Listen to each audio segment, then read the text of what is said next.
ಬನ್ನಿ ಒಂದು ಪೌರಾಣಿಕ ಕಥೆಯ ಪವಿತ್ರ ಹಿನ್ನೆಲೆಯನ್ನು ಅರ್ಥಮಾಡಿಕೊಳ್ಳೋಣ. ಈ ವಿವರಣೆ ಒಂದು ಪ್ರಾಚೀನ ಶ್ಲೋಕದಿಂದ ಶುರುವಾಗತ್ತೆ. ಇದು ಒಂದು ಆಧ್ಯಾತ್ಮಿಕ ವಾತಾವರಣವನ್ನೇ ಸೃಷ್ಟಿಸುತ್ತೆ. ಹಾಗಾದ್ರೆ ಋಷಿಗಳ ದೊಡ್ಡ ಸಭೆಯಲ್ಲಿ ಯಾವ ಕಥೆ ಹೇಳೋದು? ಇದೇ ಸವಾಲು ನೈಮಿಷಾರಣ್ಯದಲ್ಲಿ ಎದುರಾಗಿತ್ತು. ನೋಡಿ, ಶೌನಕರ ಮುಂದಾಳತ್ವದಲ್ಲಿ ಮಹರ್ಷಿಗಳು ಒಂದು ಮಹಾಯಜ್ಞ ಮಾಡ್ತಿದ್ರು. ಉದ್ದೇಶ ಲೋಕ ಕಲ್ಯಾಣ. ಅದು ಸಾಮಾನ್ಯ ಯಜ್ಞ ಅಲ್ಲ, ಪೂರ್ತಿ 12 ವರ್ಷಗಳ ಕಾಲ ನಡೆಯುವ ಬೃಹತ್ ಯಜ್ಞ ಅದು. ದೇಶದ ಮೂಲೆ ಮೂಲೆಯಿಂದ ಎಲ್ಲ ವರ್ಗದ ಜನರು ಈ ಅದ್ಭುತ ಯಜ್ಞ ನೋಡಕ್ಕೆ ಬಂದಿದ್ರು. ಇಂಥ ಒಂದು ಭವ್ಯ ಸಭೆಗೆ ಒಬ್ಬ ಮಹಾನ್ ಕಥೆಗಾರರು ಬರ್ತಾರೆ. ಅವರೇ ಸೂತ ಪೌರಾಣಿಕರು. ಅವರು ಸಾಮಾನ್ಯ ಋಷಿಯಾಗಿರ್ಲಿಲ್ಲ. ವೇದ ಪುರಾಣಗಳೆಲ್ಲ ಗೊತ್ತಿತ್ತು, ಜೊತೆಗೆ ದೈವಿಕ ತೇಜಸ್ಸು.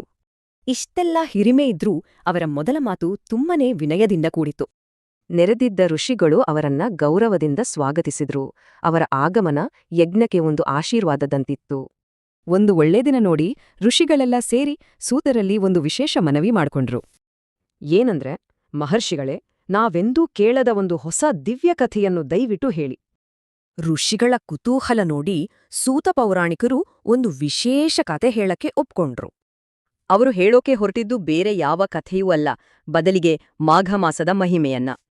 ಪವಿತ್ರ ಮಾಘಮಾಸ ಹತ್ರದಲ್ಲೇ ಇತ್ತು. ಹಾಗಾಗಿ ಈ ಕಥೆ ಹೇಳೋಕೆ ಅದೇ ಸರಿಯಾದ ಸಮಯವಾಗಿತ್ತು. ಈ ಕಥೆಗೆ ಅಧಿಕೃತತೆ ಕೊಡೋಕೆ ಅವರು ತಮ್ಮ ಜ್ಞಾನದ ಪರಂಪರೆಯ ಬಗ್ಗೆ ಮೊದಲು ವಿವರಿಸಿದ್ರು. ನೋಡಿ, ಹೀಗೆ ಜ್ಞಾನವು ಗುರು ಶಿಷ್ಯ ಪರಂಪರೆಯಲ್ಲಿ ಒಬ್ಬರಿಂದೊಬ್ಬರಿಗೆ ಸಾಗಿ ಬಂದಿದೆ. ವೇದವ್ಯಾಸರ ಕೃಪೆಯಿಂದಲೇ ನಾನೀ ಕತೆ ಹೇಳ್ತಿದ್ದೀನಿ ಅಂತ ಸ್ಪಷ್ಟಪಡಿಸಿದ್ರು. ಹಾಗಾದ್ರೆ 1 ತಿಂಗಳಿಗೆ ಇಷ್ಟೊಂದು ಮಹತ್ವ ಇರೋದಕ್ಕೆ ಕಾರಣವಾದ್ರೂ ಏನು, ಅಲ್ವಾ?